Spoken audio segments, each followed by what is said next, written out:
kobontu sanya bishee garba orrooti na eegisi dubbiseen darba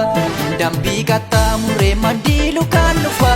siita san sodaadhu shurrubbee koodhu'a siita san sodaadhu shurrubbee koodhu'a siita san sodaadhu shurrubbee koodhu'a.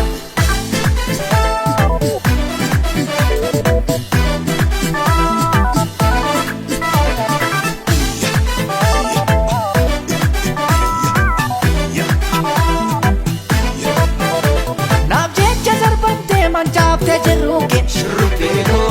isarra sootarte naaf la'atte lubbuuke shurrubbeekoo maariif marattuu koo asaantii iddaala shurrubbeekoo qaaroo agartuu koo ogeettii jaalala shurrubbeekoo hirbuu jaalala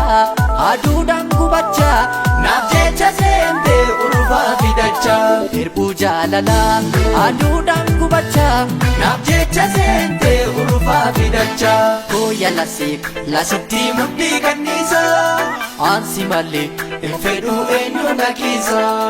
kooya lasiif lasitti mudhii kanniisa aansi malee hin fedhu eenyu nakiisa.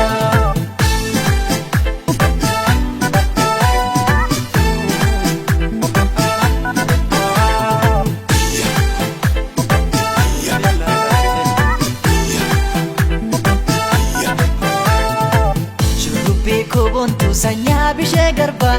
orrooti na eegisi dubbiseen darba dambii qaxxaamuree mandiilu kaan dhufa siita san sodaadhu shurrubbee koodhu'a siita san sodaadhu shurrubbee koodhu'a siita san sodaadhu shurrubbee koodhu'a.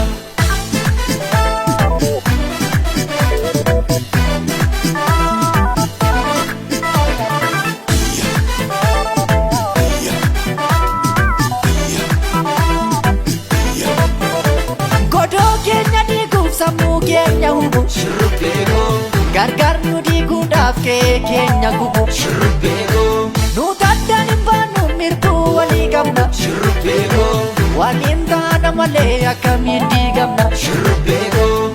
hirbuu jaalala aduudhaan gubachaa naaf jecha seentee urufaa fidachaa hirbuu jaalala aduudhaan gubachaa naaf jecha seentee urufaa fidachaa kooya lasiif lasitti mudhii kanniisa aansi malee hin fedhu eenyu nakiisa kooya lasiif lasitti mudhii kanniisa aansi malee hin fedhu eenyu nakiisa kooya lasiif lasitti mudhii kanniisa aansi malee hin fedhu eenyu nakiisa kooya lasiif lasitti mudhii kanniisa aansi malee hin fedhu eenyu nakiisa kooya lasiif lasitti mudhii kanniisa aansi malee hin fedhu eenyu nakiisa